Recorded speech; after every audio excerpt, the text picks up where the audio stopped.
and EPL so games wo na yes start year 70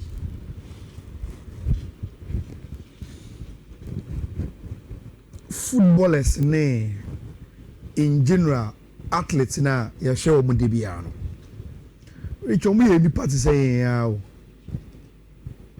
nti eto de bia the way we demand maximum output from them no matter what. Ayala me bisa me ko say yeah me pay normal people ye de bia na win ana no there are sometimes you can come to work wow yes wow share adwuma and the na show no anya me de me am hwe de we am ye me show na anko ye me you show say obi a wontie me bia so be honest to yourself. There are some days you feel you couldn't give your best. Ewo adwuma ewo bibia wo ye bia mu. Rich, most of your daily life and the more you two mistakes are here, lack of say your maximum output you betimi dia ma any sound of money nyina no do na because of your mental state. There are some times in obia life mentally and can we and can you be excused from the world. Say, in your part of the world, no, and even in some developed countries, Rich, are there your friend in mental health? But who said Yahano? I go various schools near there. Yes, very very key. Look, there were some times in European industrialization, apart from HRs, they had industrial psychologists to make sure say they be adano or a policy and as a model or they check workers in almost psychological health, because say when you are fit in your mind you are fit in your body and be because Rich, I think so. Apart from Sikasem, no, the education about mental health was Ghana and from Papa. If I'm normal, me me say I learn psychology, so I know this. Rich, you won't go for baby today. They will go to Konfanochi. They will go to South Central Hospital, Ombako Aferi Hospital. Today, a lot of people will walk into medical hospitals. Omo problem ni psychological. And I'm multiply omo. And I'm no maybe gugu no. But because on your aware. Say mentally when you are not fit, it could affect your physical being. Rich, na athletes, they are exposed to the world and they are being demanded to give their best every weekend on the football field. Any food be find myself. Share Liverpool against West Ham this weekend. Lucas Paqueta had the red card. And your red card there was an incident in the game. Then all of a sudden, Paquetas come from nowhere and dear Chinia only referee no back and forth. Referee say, "Masa, yantu was also yantu was here." Referee man yellow card. Still now mention why agitated crack.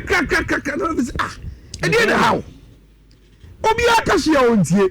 Then the referee gave him red. Not because of Kwedibia, but because on dear Chinia or Kwasi mayhem will game him. And we can commentator now a commentary.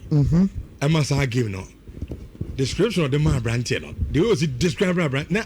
Sebi yakaka, but sebi red card. Yes, I say insane. I bet in that moment was mad because what the form one year. Team here because that time Paqueta ban no yes, on the ball no matter. And there was pressure on Liverpool. It's a momentum. Oh yeah, I want to see. Brandon West or the man too. But anything. And see, after the game, Rich and a Sky Sports Premier League handle no. Eko can say Paqueta record na odi no. Ridiculous. Yes, like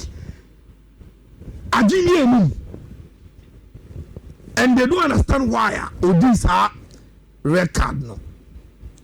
Rich, this is Lucas Paqueta, the X account or 1 million followers.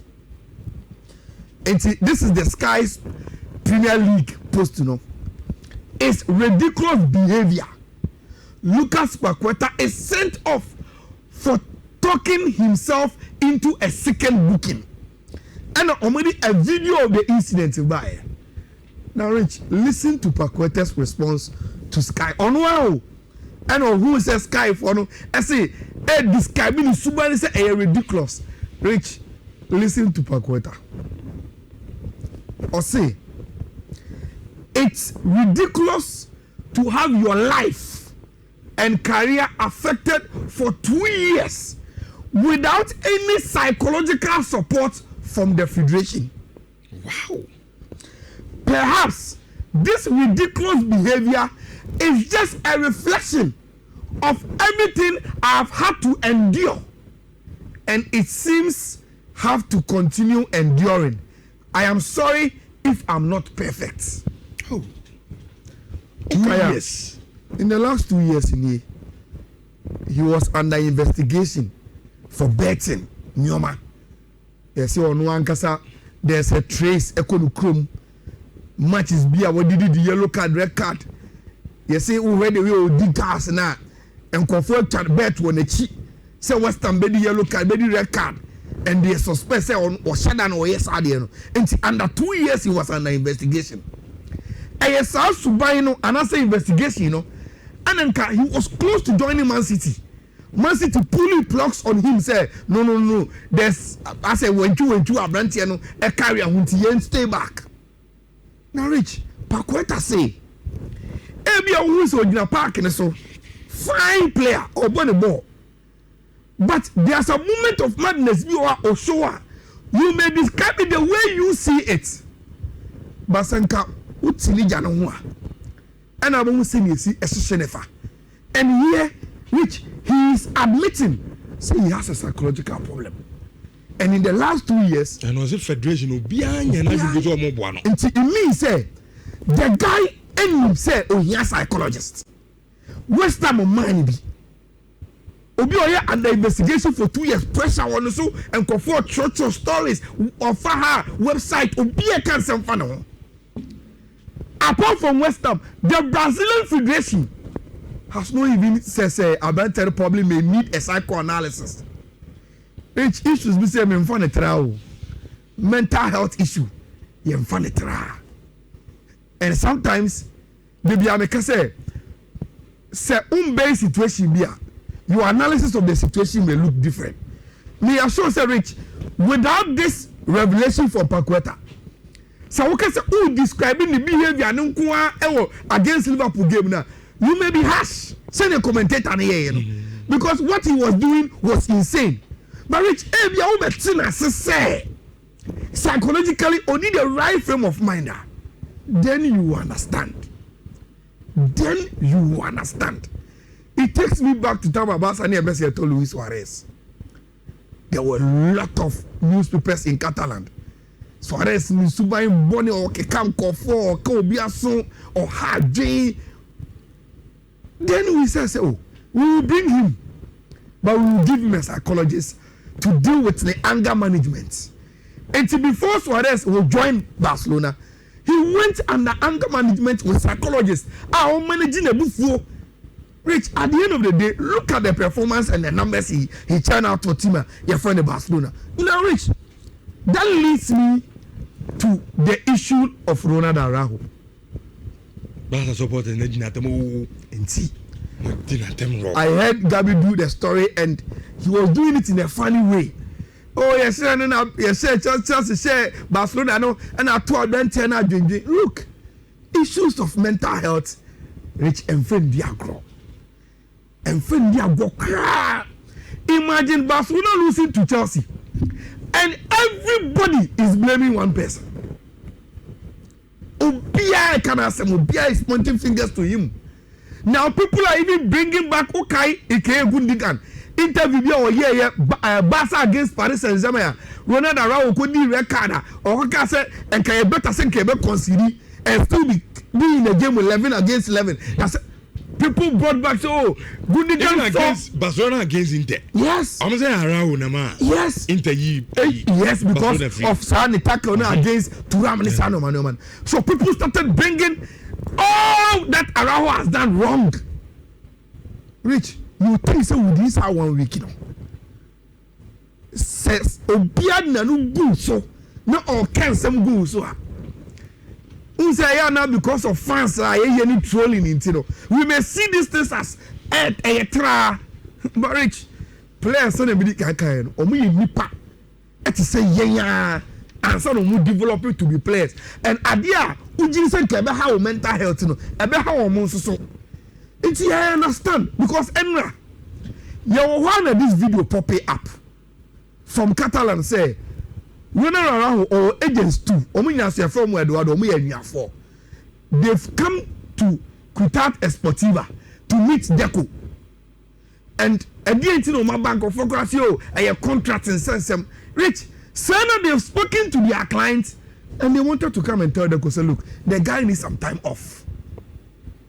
Rich, I go see a TLCCA. Now one day, I'll come with my parents. And I say me pongo fear, you don't know what happened at home. I'll come with my parents, then straight to Jimmy's office. Then they tell you, look, give Ayala 2 weeks leave. In some kosu fear. A man of mental health, you know. You're concerned about it. Or bed you more own to me, yeah, it's a moment 2 weeks off. No intimate for settle family matters be and sound about. That is what has happened with Abrantia, your friend Ronald Araujo, and we must respect it. Rich, and then there's one big game. Big one. Now, Ufa Mundo no super anymore. I can't know my about any game now. First one, the Partidazo. Partidazo is a great game. Into the anticipate is a game, a big game. There is Obasia. They've written 2 tests. First one, I say, Barcelona will go under a very good test because Omusia our company Atletico Madrid team Rich will win 7 games in a row. 7 matches, win, into more form and Omodeba. Then the second test now was Yano is also saying, say, this season in big games against Paris Saint-Germain, in the El Clasico against Madrid, then against Chelsea, Barca winning any big game. This is going to be their 4th big game of the season, and Hansi Flick must start winning big games. And that is what Mundo is anticipating in any game now. Now, Rich, beyond how Mundo would describe the game, you know, I think say the La Liga table, you know, is enough for you to know say there are a lot of things at stake for Sao Barcelona and the Atletico Madrid game. Again, I make one say, Rich, pay attention to the numbers. Barcelona at the top, 34 points. Atletico Madrid, no, almost 14, almost 31. Rich, when they beat Barcelona today, they also come 34. And they could likely go top because Unim in the La Liga is head to head. And so Barcelona say Kim. Now about 34. Or sign Real Madrid no Villarreal from 4th straight to 1st. And we know again, say the medical can reach in La Liga. Say points near tight to say. Then you have to anticipate say we may finish the season with class of more the same points. La Liga, they almost see a more league we are, and your goal difference, they do goals. teams now more the same person. We share who within the season, say the course here. So imagine Atletico having a good results against Barcelona out the Camp Nou, then anticipate the Wanda Metropolitano. Imagine Barcelona beating Atletico Madrid very, very well in the first leg.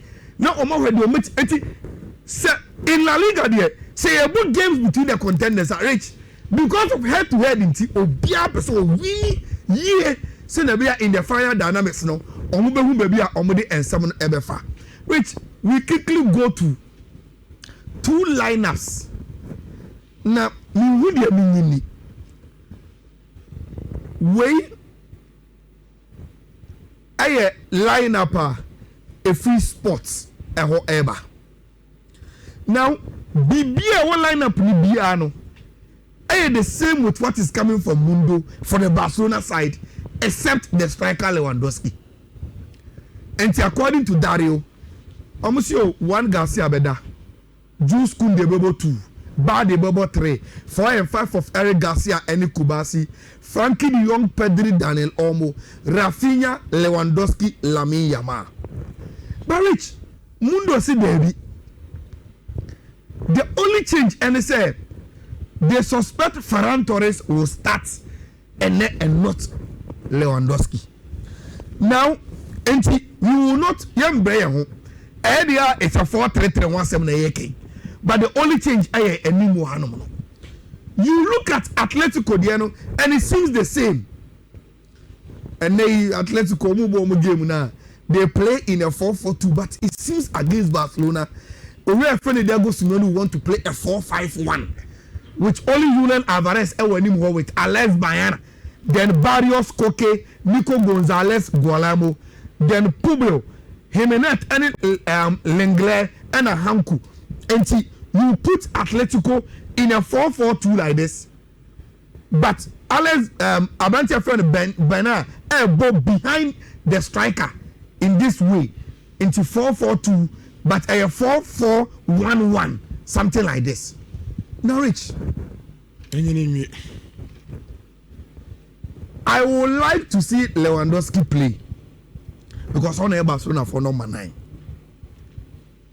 But enka minyaye pa enka the mundo can with Ferran Torres because in games Hans Flick a winning against Atletico Madrid biano. When who are dear back about Atletico for Bobo now almost a known striker. They are physical, they are aggressive. And Lewandowski, the blocking knee, the presence in the box, they easily can deal with that. Jimenez and Lenglet, they are tall players, they are almost strong, they can deal with that. But Ferran Torres, then it is all about movement and pace, they can't deal with that. But Rich, my problem is Ferran Torres form in yet. And this is last season. Last season, they are wouldn't need anymore. Who get a chance, man? I know a bonus. But this season, he seems to be confused, Kaka. But let's see how Ebesiako made them one advice the Barca. Okay. A woman said they are huge favorites. So, Omubetini and the maximum 3 points from this game. But Rich, they should remember 2 things. Last season, Barcelona team no too good say they can even go down 2-0. No more better teachers on 3-2. They can go down 2-0. No more teachers on 4-2. You remember against Atletico Madrid, Rich. This time around, baby Barcelona was here, Rich. Omunisa temperament, to go down 2-0 and come and win the game 3-2 against this Atletico Madrid team. And it's a Barcelona person almost Rich. Right from the onset, they should win. First goal, second goal, Abeyo 2-1. What your manager 3-1. Like Barcelona shouldn't go far off the game and expect to chase it back and win it. They can't do that. And that is the only thing. I love the way Diego Simeone want to approach the game because Frankie de Jong, Pedri, Daniel Olmo, they are rich. So once some food has been Brahma or more. Now I want to saw 4-4-2 with Julian Alvarez new soul of 2 strikers. Now Joe with only 2 center midfielders, they will control the game. That is why he's adding Alex Benya as a midfielder to Olmo na omuntimi compete numerically na omunja abanti afan Julian Alvarez nkwa wanim ho so we Barcelona the way see defending and say they are rich you will give Julian Alvarez a chance obetimi ashe go against Barca but how many can this Barcelona team also score no the dynamics are here animu rich that is the analysis I will do and then EPL games in there I think say Bournemouth are likely to beat Everton. If you Bournemouth winning at Omania break, at least a double chance for Bournemouth. Makacho said, baby, a boost is here. Pep Guardiola said, you book careful no Premier League. Say, Obeso League now, and that's all day year. This is the time to find some consistent results. Minimum the kind of City team ever turning up against this stubborn Fulham there, but I will go for a City double chance, then over 1.5 in the Newcastle, any Tottenham Hotspur game, you know. And then so also about finals of the UEFA Nations League Emano Spain able fear against Germany first leg no Obia and Shebi internet that's an interesting game and Sweden so any France able for third and fourth Honti those two games plus these games any the Puka and inside no na no about with these three codes yenya from Betway so you can quickly get a screenshot, write it down, and I can be a professor Benyabian. A Betway codes. First one, a BW25BBEB0D. BW25BBEB0D. And a second one, a BW25BC12E8 E6. BW25 BC12E6 and a last one a BW25 BC5DFD BW25 BC5DFD oko Owusubempa Ayala ewo exa onsa ebeka oko Facebook abesema ko Owusubempa -Ayala anasa Ayala sports na obenya bet we course no enyina enso so ewo nti rich and you may have a nice game pa your game